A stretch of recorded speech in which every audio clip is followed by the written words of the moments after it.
लोग पढ़ेंगे जीवों में विविधता, है ना। इस विविधता से मतलब है विभिन्न प्रकार।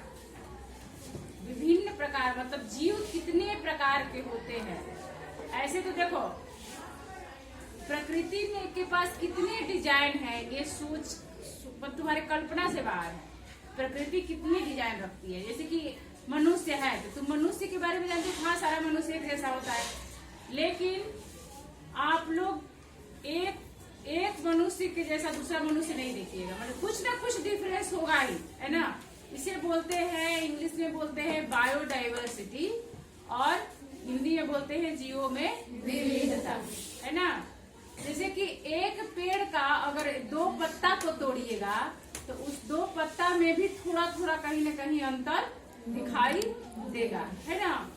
तो प्रकृति के पास अनेक डिजाइन है, जितना आप बना नहीं सकते हो। अभी सोचो कि जितना मनुष्य मर गया, जितना जीव मर गए, उसका एक अलग अलग डिजाइन था। वैसा आदमी फिर पैदा होता है नहीं ना। अभी हम लोग जितने लोग हैं वो फिर ऐसा इंसान कभी आएगा भी नहीं। कुछ ना कुछ उसमें अंतर होगा ही होगा, है ना। तो बहुत सारे वैरायटी है, बहुत सारे डिजाइन है। तो ये तो एक स्पीसीज में है, मतलब मनुष्य जाति, एक मनुष्य जो है एक जाति हुआ। तो एक जाति में ये विभिन्नताएं हुई, लेकिन जीवों में विभिन्नताएं माने बहुत सारी जातियां हैं। उसको हम लोग पढ़ेंगे कैसे? अगर एक अगर रोज एक भी पढ़ते हैं तो खत्म नहीं होगा, है ना। इसलिए कि देखो कीड़े मकोड़े हैं तो बहुत सारे मतलब डिजाइन के कीड़े हैं। कोई इतनी छोटा होता है, कोई इतनी छोटा होता है, कोई ग्रास ऊपर होता है, कोई घास खाता है, तो कोई पेड़ चाटता है ना। तो विभिन्न प्रकार के कीड़े मकोड़े हैं, है ना।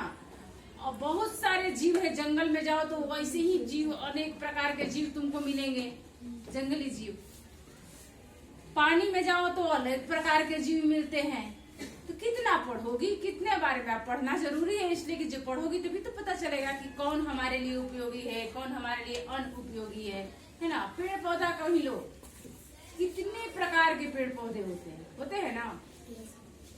कोई फल देता है, कोई इस प्रकार का फल देता है, कोई उस प्रकार। किसी की पत्तियां ऐसी होती है, किसी की पत्तियां दूसरे ढंग की होती है।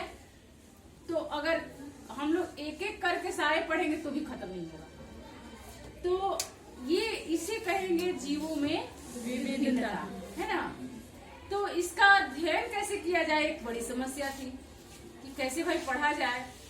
इतनी सारी डिजाइन है प्रकृति में, इतनी सारी प्रकार है हर स्पीसीज की, हर जाति की। तो हम लोग पढ़ेंगे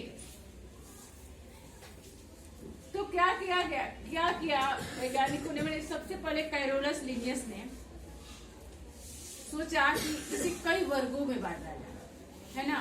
जब इसे वर्ग में बांट के अध्ययन करने के लिए वर्ग में बांटा तो उसे बोलते हैं वर्गीकरण। क्या बोलते हैं? जीवों में वर्गीकरण। हाँ, तो जीवों में वर्गीकरण का सबसे पहले कैरोलस लिनियस ने दिया। उसने बताया कि ये पौधे होंगे तो पौधों को एक वर्ग में रख दिया जाए और सारे जीव को एक वर्ग में रख दिया जाए, है ना।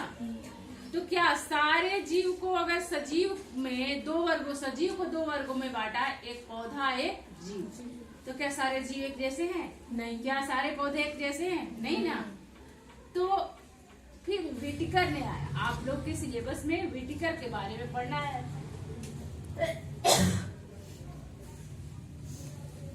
द ओरिजिन ऑफ स्पीसीज नामक एक पुस्तक किसने लिखा था?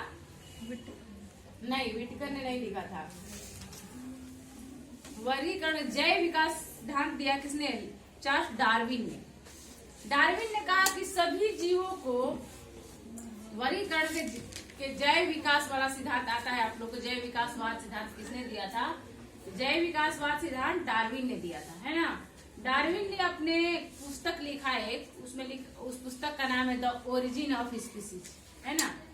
द ओरिजिन ऑफ स्पीसीज पुस्तक में उन्होंने बताया कि हर एक जीव, जो बड़े जीव आज दिख रहे हैं, एक छोटे जीवों के विकास होने से हुआ है, विकसित होने से हुआ है ना। पहले एक कोशिकी जीव आया, फिर धीरे धीरे एक कोशिकी से बहुकोशिकी हुआ, बहुकोशिकी मैंने एक जीव से ही सबका विकास धीरे धीरे क्रमशः हुआ है, उसने बताया। लेकिन कैरोलस ने वर्गीकरण का दूसरा दिया जो मैंने बताया। लेकिन व्हिटेकर का 5 वर्गीकरण नियम है जिसे हम लोग को पढ़ना है ना। व्हिटेकर ने पूरे जीव जगत को 5 वर्गों में बांटा। कितने वर्गों में बांटा? 5 वर्गों में। 5 वर्गों में बांटा। और वो वर्ग है, सबसे पहला वर्ग को उन्होंने शैवाल लिखा। शैवाल नहीं लिखा, मुनेरा पहले लिखा। मुनेरा, प्रोटिस्टा,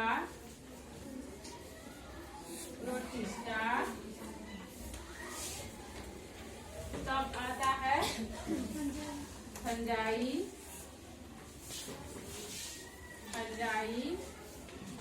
तीन हुआ ना। चौथा आया प्लांटी, इसके बाद 5वां एनीमिनिया।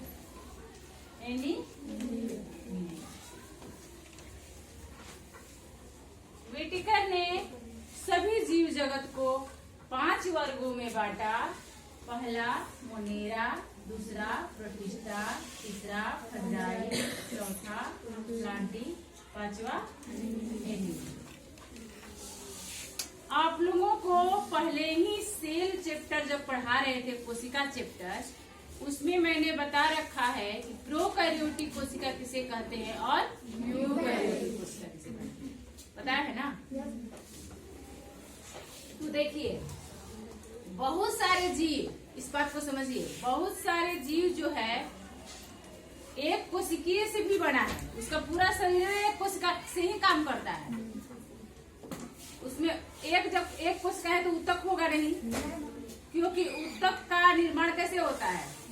एक प्रकार की कोशिकाओं के समूह से जो बनता है उसे ऊतक कहते हैं। तो जब ऊतक नहीं होगा तो अंग कैसे बनेगा? अंग नहीं होगा तो अंग तंत्र नहीं बनेगा, है ना। तो पूरा शरीर, लेकिन उसका एक कोशिका से ही वो पूरा अपना जीव प्रक्रम कर लेता है। जैसे है अमीबा, है ना, अमीबा, पैरामीशियम, है ना।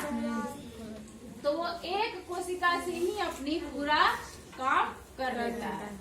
तो वैसे जीव को हम लोग एक कोशिकीय जीव बोलते हैं या यूनिसेलुलर ऑर्गेनिज्म बोलते हैं इंग्लिश में, है ना। इंग्लिश में बोलते हैं यूनिसेलुलर ऑर्गेनिज्म और हिंदी में बोलते हैं एक कोशिकीय जीव। और एक कोशिकाओं से अधिक से मिल करके अगर बनता है कोई जीव तो उसे बोलेंगे बहुकोशिकीय जीव या मल्टी सेलुलर ऑर्गेनिज्म, है ना। अब आते हैं हम लोग एक कोशिका से, तो बात हम लोग समझ गए। लेकिन एक कोशिका में भी प्रोकैरियोटिक भी होता है और यूकैरियोटिक भी होता है।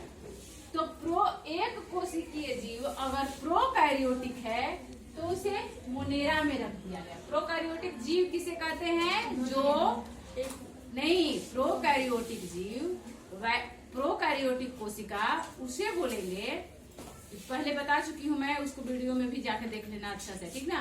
प्रोकैरियोटिक कोशिका उसे बोलेंगे जो पूर्ण रूप से विकसित नहीं होती है कोशिकाएं।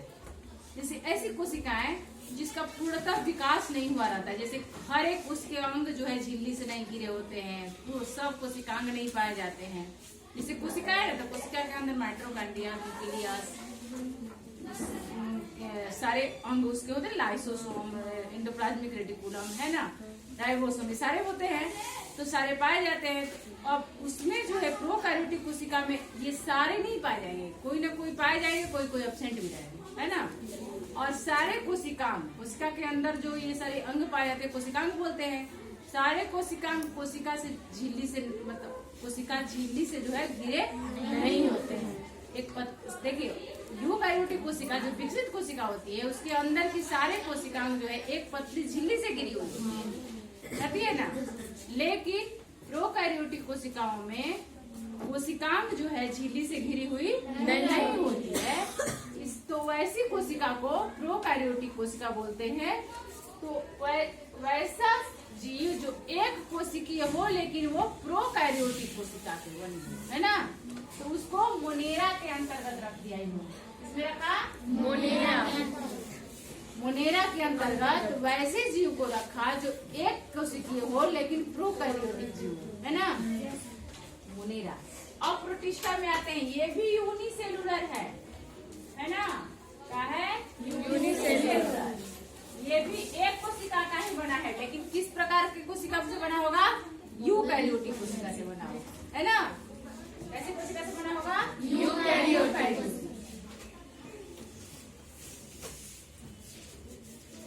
यूकैरियोटिक कोशिका से ये बना होगा। समझ में आया दोनों में अंतर। ये भी देखो दोनों यूनिसेलुलर है, लेकिन एक प्रोकैरियोटिक है, एक यूकैरियोटिक है। अब आते हैं फंजाई में। देखो पौधे में उन्होंने किसको रखा, पौधा में उसे रखा जो अपना भोजन स्वयं बनाता। अगर हम अपना भोजन स्वयं बनाते तो हमें भी पौधा में रख दिया जाता, लेकिन हम अपना भोजन स्वयं नहीं बनाते। तुम्हारी मम्मी कहती है हम तो खाना सारा हम बनाएंगे, होती है ना, तुम बोलते हम खाना बना के आए हैं, लेकिन खाना तुम सिर्फ पकाती हो, बनाती नहीं हो। तुम्हें बनाया भोजन सिर्फ और सिर्फ पौधे देते हैं, है ना।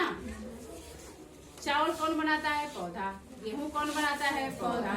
दाल कौन बनाता है, पौधा। तुम बना सकती हो, नहीं बना सकते, सिर्फ उसे पका सकती है ना। तो खाना हम लोग पका के खाते हैं, उसे कच्चा भी खाओ, पहले आपका शिकार नहीं हुआ तो हम लोग कच्चा ही खाते थे। कच्चा खाओ या पकाओ, तो ये खाना बनाना नहीं हुआ। हम लोग में ऐसा पावर ही नहीं है कि हम लोग तो अपना भोजन स्वयं हम लोग बना ही नहीं सकते हैं, समझो। और हम अपने आप को क्या बहुत बलवान, बहुत ताकतवर समझते हैं, है ना। लेकिन हम लोग इतना भी नहीं है कि हम लोग अपने पेट भरने पर भोजन बना सकते, है ना। हमें ये भोजन कौन बनाता है, तो जो अपना भोजन स्वयं बनाते हैं उसे प्लांटी के अंतर्गत रख दिया गया। लेकिन कुछ पौधे इस प्रकार के भी थे जो अपना भोजन स्वयं नहीं बनाते थे, लेकिन न जीव जैसा दिखते थे न पौधे जैसा दिखते थे, है ना। अब वाले बार न जीव जैसा दिखते थे, अरे न जीव जैसा दिखते थे ना जीव जैसा दिखते न पौधे की तरह। तो वैसे जीव, वैसे पौधों को वो किसमें रखा, फंजाई है ना। वैसे पौधों को उन्होंने, बैठो तुम अपना अच्छे से, वैसे पौधों को फंजाई के अंतर्गत रखा गया, क्योंकि वैसा पौधा जो अपना भोजन स्वयं नहीं बना सकते हैं उसे फंजाई बोलेंगे। भोजन नहीं बना सकता है उसे फंजाई बोलेंगे। जैसे फफूंदी हुआ, गोबर छत्ता हुआ, है ना, वो जीव नहीं है, चलता नहीं है, उसके आंख नाक मुंह हाथ दिखाई नहीं देता, है ना, तो चलता नहीं है, तो हम लोग क्या है, पौधा ही है ना। लेकिन वो भोजन नहीं बनाता है, वो सड़े गले चीजों के बने बनाए भोजनों पर वो निर्भर रहता है, इसलिए उसे हम लोग फंजाई के अंतर्गत रख देते हैं। यानी फंजाई मतलब वैसा पौधा जो अपना भोजन स्वयं नहीं बनाता है, सड़े गले पदार्थों पर निर्भर रहता है, उसे हम लोग क्या बोलेंगे, फंजाई बोलेंगे।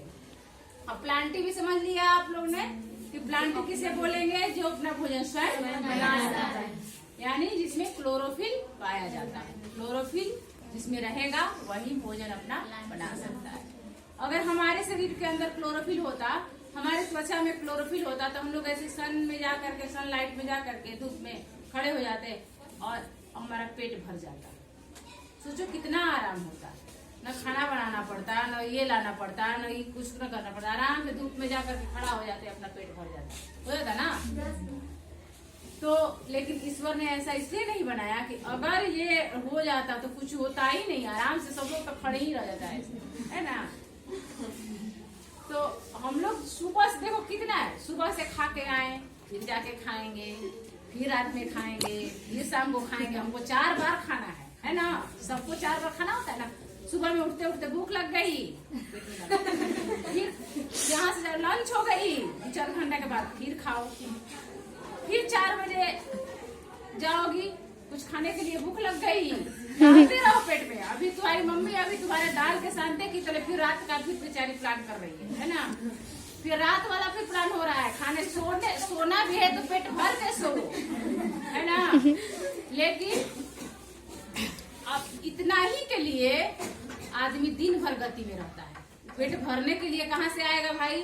तो हम कोई काम करेंगे तभी ना पैसा कमाएंगे। खेत में मेहनत करेंगे तो धान उपजाएंगे, खेत में मेहनत करेंगे तो गेहूं उपजाएंगे। हमेशा आदमी गति में इसीलिए रहता है कि हमको 4 बार पेट भरने के लिए मिले। जो कम मेहनत करता है उसको 1-2 बार मिलता है भरने के लिए, भरता भी नहीं है, आधे भरता है, इसी तरह जीता है ना। तो अच्छा से इसीलिए भगवान खाली पेट बढ़ा दिए। सोचो कि पेट नहीं होता तो क्या होता, अगर हम लोग में क्लोरोफिल होता तो क्या होता? सूर्य के प्रकाश में सब लोग रहता है ना। 4 दिन सूर्य का प्रकाश नहीं रहता तो बोले हो जाता। तो आते हैं अब हम लोग एनीमीडिया में। एनीमीडिया में वैसे जीव, सारे जीव को रखा गया है जो जीव के अंतर्गत आते हैं, पौधों के अंतर्गत नहीं आते हैं, और मल्टी सेलुलर है, यानी यूनिसेलुलर नहीं है। एक कोशिकाओं से नहीं, बहुकोशिकीय जीव जो है वो एनीमिलिया के अंतर्गत आते हैं, जिसमें हम लोग भी मौजूद हैं, है ना। हम लोग क्या है, एक कोशिकीय है कि बहुकोशिकीय? बहुकोशिकीय जीव हैं और अपना भोजन स्वयं नहीं ले सकते, है ना। तो विटकर ने ये 5 पूरे जीव जगत को 5 भागों में उन्होंने बांटा, और विटकर के 5 वर्गीकरण को जो है आप लोग को याद रखना है और लिखना है ना। और मोनेरा के अंतर्गत कौन कौन से जीव आएंगे, प्रोटिस्टा के अंतर्गत कौन आएंगे, फंजाई के अंतर्गत, प्लांटी एक भी नहीं है, सारे पौधों को खाली जान जाओगे, वो तो सब नहीं पढ़ लोगे। अब इसका भी अलग से वर्गीकरण किया गया है। तुम लोग को ये 3 को थोड़ा थोड़ा पढ़ना है, आगे क्लास में जाओगे तो फंजाई का भी बहुत सारे वर्ग है ना। लेकिन इसमें तो आप लोग के कोर्स में फंजाई के बहुत सारे वर्ग नहीं पढ़े, बस इतना जान जाना है कौन कौन से फंजाई होते हैं। देखो 2 नाम मशरूम का, ये सब फंजाई। तुम मशरूम खाती हो ना, ये फंजाई है। तो कुछ नाम जान जाना है प्रोटिस्टा के अंतर्गत, जैसे कि ये है पैरामीशियम है, ये सब आते हैं। मोनेरा के अंतर्गत साइनोबैक्टीरिया है, ब्लू ग्रीन एल्गी है, ये सारे मोनेरा के अंतर्गत आते हैं। और प्लांटी के बहुत सारे भाग हैं, प्लांटी को भी पूरे वर्गीकरण किया गया है, ये हम नेक्स्ट दिन बताएंगे। और एक दिन प्लांटी बता देंगे, बस एक दिन एनीमिडिया बता देंगे, खत्म हो जाएगा। चलो अब हम लोग मिलते हैं अगले क्लास में।